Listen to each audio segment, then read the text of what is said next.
प्यारे विद्यार्थियों, हिंदी कालांश में कक्षा 8वीं में आज हम पढ़ेंगे हिंदी की पूरक पाठ्यपुस्तिका भारत की खोज। इसका हम अध्याय 5 आज पढ़ेंगे, जिसका नाम है नई समस्याएं। इसके अंतर्गत आज हम जो भाग पढ़ने जा रहे हैं, इसका नाम है बाबर और अकबर, भारतीयकरण की प्रक्रिया। अकबर भारत में मुगल खानदान का तीसरा शासक था। फिर भी साम्राज्य की बुनियाद उसी ने पक्की की। उसके बाबा ने दिल्ली के सिंहासन पर 1526 ईस्वी में विजय प्राप्त कर ली थी। भारत में आने के 4 वर्ष के भीतर ही बाबर की मृत्यु हो गई। उसका अधिकतर समय युद्ध में और आगरा में एक भव्य राजधानी बनाने में बीता। यह काम उसने कुस्तुनतुनिया के एक प्रसिद्ध वास्तुशिल्पी को बुलाकर कराया। यहाँ पे हम पढ़ रहे हैं बाबर के बारे में। बाबर जिसने बुलंद दरवाज़ा बनवाया था आगरा का। यहाँ पे बताया गया है कि जो अकबर था वो भारत में मुगल खानदान का तीसरा शासक था। तीसरा शासक होने के बाद भी मुगल साम्राज्य की बुनियाद, मुगल साम्राज्य की पक्की नींव उसी ने रखी थी। उसके बाबा ने दिल्ली के सिंहासन पर विजय प्राप्त की। कब? 1526 ईस्वी में। अर्थात उसके बाबा कौन? बाबर।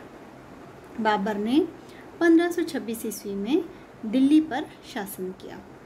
भारत में जब बाबर आया तो उसके आने के लगभग 4 वर्ष के अंदर ही बाबर की मृत्यु हो गई और ज़्यादातर समय उसने युद्ध लड़ने में और आगरा को एक भव्य आलीशान राजधानी बनाने में लगाया। और यह जो कार्य था उसके लिए उसने कुस्तुनतुनिया से एक शिल्पकार को बुलाया था, जो कि एक बहुत ही प्रसिद्ध शिल्पकार था। इसको देखकर, इमारत को देखकर आपको लग ही रहा होगा कि कितना प्रसिद्ध और कितना निपुण वास्तुशिल्प रहा होगा वह। बाबर का व्यक्तित्व आकर्षक है। वह नई जागृति का शहजादा है, बहादुर और साहसी, जो कला और साहित्य तथा अच्छे रहन सहन का शौकीन है। उसका पौत्र अकबर उससे भी अधिक आकर्षक और गुणवान है। वह बहादुर है और दुस्साहसी है, योग्य सेना नायक है और इस सब के अलावा विनम्र और दयालु है, आदर्श और स्वप्नदर्शी है। साथ ही वह लोगों का ऐसा नेता है जो अपने अनुयायियों में तीव्र स्वामी भक्ति उत्पन्न कर सके। अब हम यहाँ बात कर रहे हैं बाबर की। तो बाबर का व्यक्तित्व कैसा है? वह आकर्षक है और नई जागृति पैदा करने वाला है। नई जागृति का शहजादा है, बहादुर भी है, साहसी भी है और वह कला और साहित्य और अच्छे रहन सहन की शौक रखता है, अच्छे रहन सहन का शौक रखता है। तो ये कह रहे हैं पंडित जवाहरलाल नेहरू कि बाबर का व्यक्तित्व तो बहुत आकर्षक है, वह बहादुर है, साहसी है, यही नहीं कला और साहित्य का शौकीन भी है। उसका पौत्र अर्थात जो अकबर है वह उससे भी अधिक आकर्षक और गुणवान भी है, गुणों की खान है, बहादुर है, दुस्साहसी है, किसी से डरता नहीं है, योग्य सेना नायक है और यही नहीं बल्कि स्वभाव से विनम्र और दयालु भी है। उसमें दया की भावना भी है, आदर्शवादी है और स्वप्नदर्शी है, आगे बढ़ने के स्वप्न देखता है। साथ ही वह लोगों का एक ऐसा नेता है जो उसके अनुयायी हैं उनमें स्वयं के लिए स्वामी भक्ति उत्पन्न कर सकता है। वह लोगों के दिल और दिमाग पर विजय हासिल करना चाहता था। अखंड भारत का पुराना सपना उसमें फिर आकार लेने लगा। ऐसा भारत जो केवल राजनीतिक दृष्टि से एक राज्य न हो, बल्कि जिसकी जनता परस्पर सहज संबद्ध हो।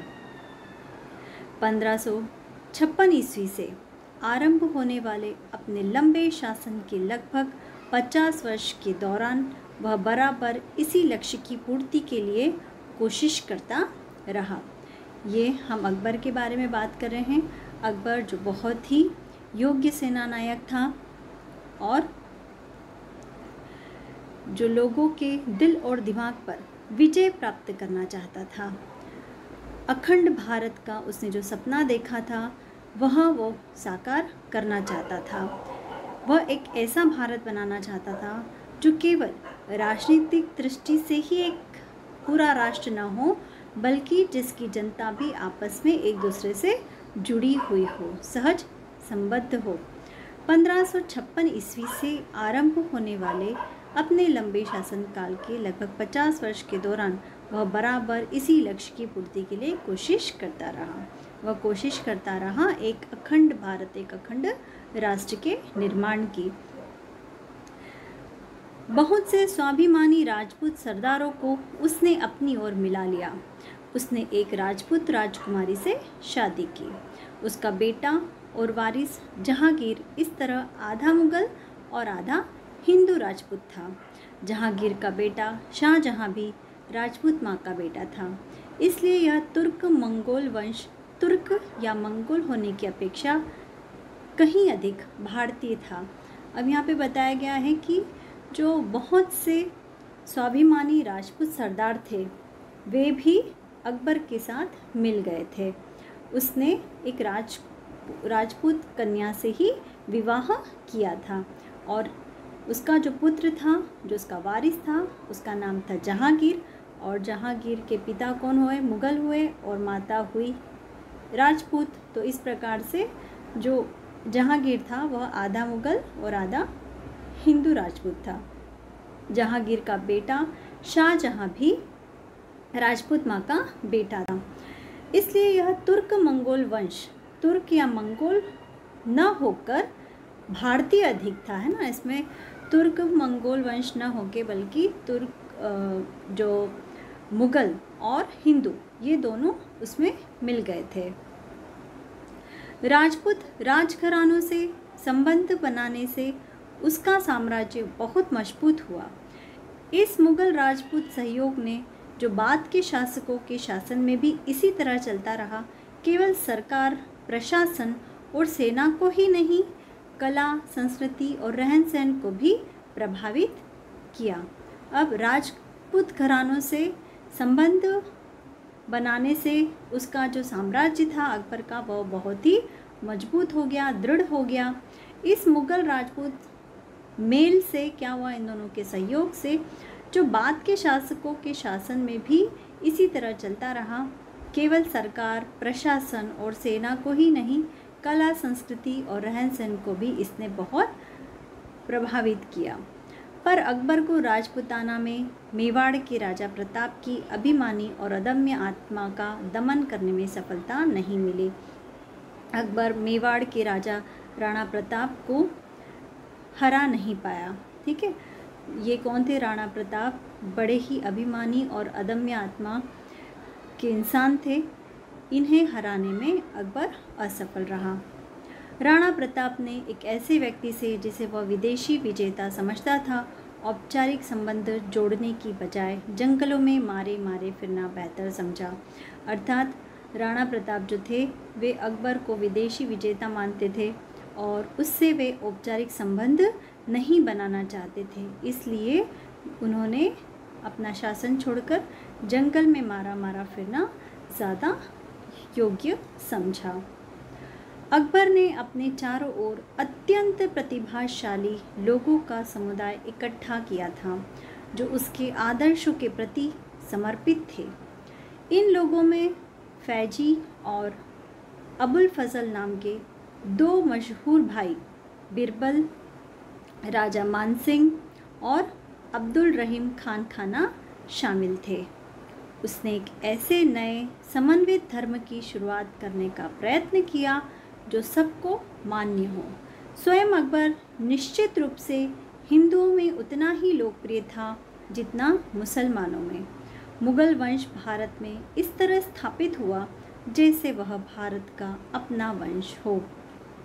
अब हम जानते हैं कि जो अकबर थे उनके दरबार के 9 रत्न थे। कौन कौन थे? बिरबल, फैजी, मानसिंह, तानसेन, हकीम हुमायूं, राजा टोडरमल, अब्दुल रहीम खान खाना, अबुल फजल, मुल्ला दो प्याजा।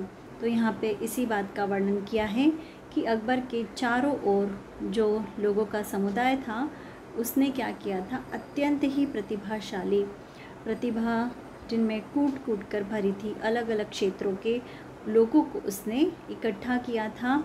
और जिनके नाम मैंने अभी आपको बताया, 9 रत्न थे उनके। वे जो लोग थे वे आदर्शों के प्रति समर्पित थे। इनके नाम थे फैज़ी, अबुल फजल, ये दोनों क्या थे, भाई थे। बिरबल, उनका मंत्री राजा मानसिंह, और अब्दुल रहीम खान खाना इसमें शामिल थे। उसने एक ऐसे नए समन्वित धर्म की शुरुआत करने का प्रयत्न किया जो सबको मान्य हो। जो अकबर थे वो ऐसे धर्म को की शुरुआत करना चाहते थे जो धर्म सब लोग माने, न उसमें कोई हिंदू हो न कोई मुसलमान हो, एक ही धर्म सब माने। स्वयं अकबर निश्चित रूप से हिंदुओं में उतना ही लोकप्रिय था जितना मुसलमानों में। हिंदू और मुसलमान चाहे जो भी हो, सब उसे बहुत प्रिय, सब उसे बहुत पसंद करते थे। मुगल वंश भारत में इस तरह स्थापित हुआ जैसे वह भारत का अपना वंश हो। तो इस प्रकार से मुगल वंश की स्थापना हुई। ऐसा वंश जो ऐसा लगता था जैसे भारत का ही वंश हो। तो यह भाग यहीं पे समाप्त हुआ। अगला भाग हम पढ़ेंगे अगले कालांश।